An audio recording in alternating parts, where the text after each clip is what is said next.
بسم اللہ الرحمن الرحیم۔ ایک وقت کا ذکر ہے کہ ایک وسیع اسلامی سلطنت میں 3 بھائی رہتے تھے جن کے نام عمر، خالد اور طارق تھے۔ ان کے والد ایک دیانتدار اور باشعور تاجر تھے جنہوں نے انہیں محنت، سچائی اور اللہ پر اعتماد کی اہمیت سکھائی تھی، لیکن بھائیوں نے اپنے والد کی تعلیمات کے باوجود اکثر بے وقوفانہ فیصلے کیے اور ان کی لالچ اور احمقانہ سوچ نے ان کی ایمان اور عقل پر غالب آ کر ان کے راستے بدل دیے۔ جب ان کے والد کا انتقال ہوا تو انہوں نے اپنے وسیع وراثت کے ساتھ ایک آخری نصیحت کی: اس دولت کو سمجھداری سے استعمال کرو، کیونکہ یہ اللہ کی طرف سے ایک امانت ہے اور تمہارے کردار کا امتحان ہے۔ بھائیوں نے اپنی وراثت کو برابر تقسیم کیا اور اپنی تقدیر بنانے کے لیے نکل پڑے، تاہم ان کی بے وقوفیوں نے انہیں ایک سلسلے کی مصیبتوں میں ڈالا جنہوں نے انہیں قیمتی سبق سکھائے۔ عمر، جو کہ سب سے بڑا بھائی تھا، کامیابی کے لیے مختصر راستوں پر یقین رکھتا تھا۔ ایک دن وہ ایک دور دراز بازار میں گیا جہاں ایک تاجر شاندار گھوڑا بیچ رہا تھا۔ تاجر کا دعویٰ تھا کہ یہ عام گھوڑا نہیں، یہ جادوئی ہے، اگر تم اس پر سوار ہوگے تو یہ تمہیں پوشیدہ خزانے تک پہنچا دے گا۔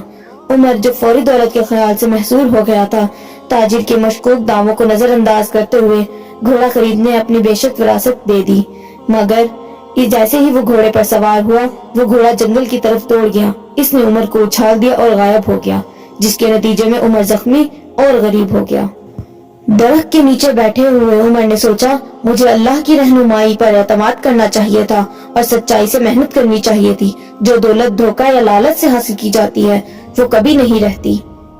دوسرا بھائی خالد تھا، جو اپنی دولت بڑھانے کے لیے تجارت کا ارادہ رکھتا تھا، لیکن اس نے اپنے والد کی تعلیمات کی بجائے ایک چال باز اجنبی کی باتوں پر اعتماد کیا جس نے اس سے غیر معمولی منافع کا وعدہ کیا۔ وہ اجنبی خالد کو قائل کر کے اس کی ساری دولت کا ایک کاروباری منصوبے میں لگوا گیا جس میں نایاب سامان شامل تھا۔ مجھ پر اعتماد کرو، اس شخص نے کہا، یہ ناقابل یقین شکست سرمایہ کاری ہے۔ خالد نے اپنی وراثت دے دی، مگر ہفتے مہینوں میں بدل گئے اور وہ اجنبی غائب ہو گیا۔ کچھ نہ بچا تو خالد کو اپنی غلطی کا احساس ہوا۔ میں لالچ میں آ گیا تھا اور اللہ کی دی ہوئی حکمت کو نظر انداز کر دیا، اس نے سوچا۔ اصل کامیابی محنت اور سچائی میں ہے، نہ کہ جھوٹے وعدوں میں۔ طارق سب سے چھوٹا اور شاید سب سے نادان بھائی تھا۔ اس نے اپنی وراثت علم حاصل کرنے کے لیے خرچ کرنے کا ارادہ کیا۔ یہ ایک قابل تعریف مقصد تھا، لیکن طارق میں عقل کی کمی تھی۔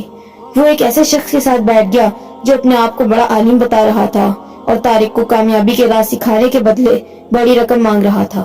طارق نے ایک شخص کو رقم دی، لیکن تھوڑی ہی مدت بعد وہ عالم غائب ہو گیا۔ شرمندہ اور غریب ہو کر طارق نے سوچا، مجھے حقیقی علماء سے علم حاصل کرنا چاہیے تھا اور قرآن و سنت سے رہنمائی لینی چاہیے تھی۔ حکمت ایک خزانہ ہے، لیکن اسے صحیح ذرائع سے حاصل کرنا ضروری ہے۔ ٹوٹے پھوٹے اور شرمندہ حال تینوں بھائی اپنے گاؤں واپس آ گئے، جہاں انہیں اپنے ایمان میں سکون ملا۔ انہوں نے اپنے والد کے ایک دوست اور گاؤں کے امام سے ملاقات کرنے کا فیصلہ کیا، جو بہت ہی عقل مند اور ہمدرد انسان تھے۔ امام نے ان کی کہانیاں سن کر کہا، تمہارے والد کی دولت ایک امتحان تھی اور تمہاری ناکامیاں در حقیقت سبق ہے۔ قرآن میں اللہ فرماتا ہے، یقیناً اللہ کسی قوم کی حالت نہیں بدلتا جب تک وہ خود اپنی حالت کو نہیں بدلتے۔ دولت جیسے تمام نعمتیں حکمت، صبر اور شکر کے ساتھ استعمال کی جانی چاہیے۔ بھائیوں نے پوچھا، اب ہمیں کیا کرنا چاہیے؟ امام نے کہا، نئی سرے سے عاجزی کا آغاز کرو، محنت کرو، اللہ کی رہنمائی حاصل کرو اور ہمیشہ سچائی کے ساتھ عمل کرو۔ اپنی غلطیوں سے سیکھو، کیونکہ اصل حکمت انسان کی غلطیوں کو تسلیم کرنے اور انہیں بہتر بنانے کی کوشش میں ہے۔